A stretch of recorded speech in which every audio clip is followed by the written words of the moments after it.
Yeah, that's an interesting one. So ordinarily, political parties, which are the main vehicles for democracy to move, have leaders, always have leaders, and these leaders are the kingpins and the people that lead and organize. These political parties are supposed to, one of the cardinal roles is to identify leaders, groom them, so that when they produce them as candidates, they have gone through a process of maturity.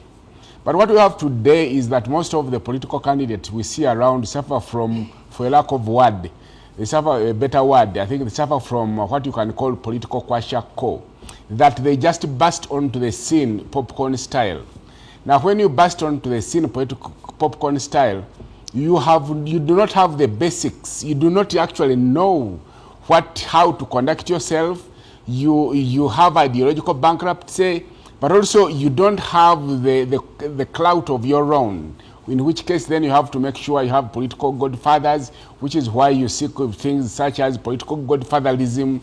Some will say we are going to be associating with this one because he is the source of electricity, for lack of a better word.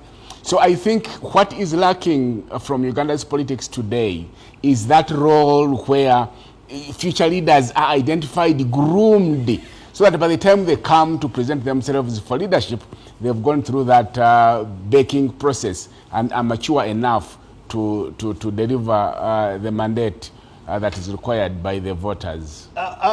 We seem to be in that dangerous or delicate place where the Basoga would say Mukulu Chakoba Chenkoba, meaning the political godfather at the minute can say vote my pet and they will. Mm-hmm.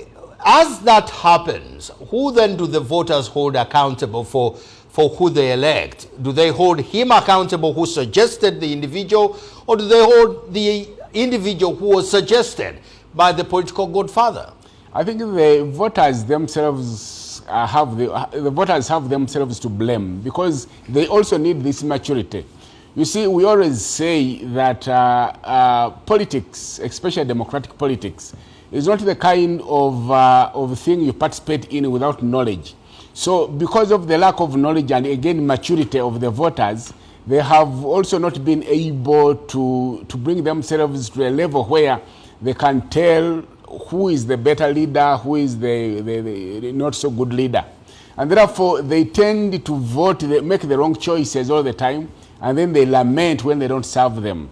I think if you look at what we experience at the level of parliament, a lot of voters do not understand that parliament is a place where people go to legislate. So for them, they will base their decision on that, the one who attends more funerals, the one who repairs boreholes, pays more school fees. But parliament is not the kind of place where you go, you send people that attend the funerals. Those should be community leaders that would stop at local government level. So the voters themselves have themselves to blame until they have also lifted themselves to a level of political maturity that would be able to identify good leaders from bad ones. In 30 seconds, is that political maturity ever going to happen in our lifetime in Uganda? It takes time. If you look at where we are, we've just practiced multi-party democracy nearly 20 years. It could take a century. So we are on track, and we need to hang in there and keep grooming and growing. Thank you so much, Mr. Henry Mugu.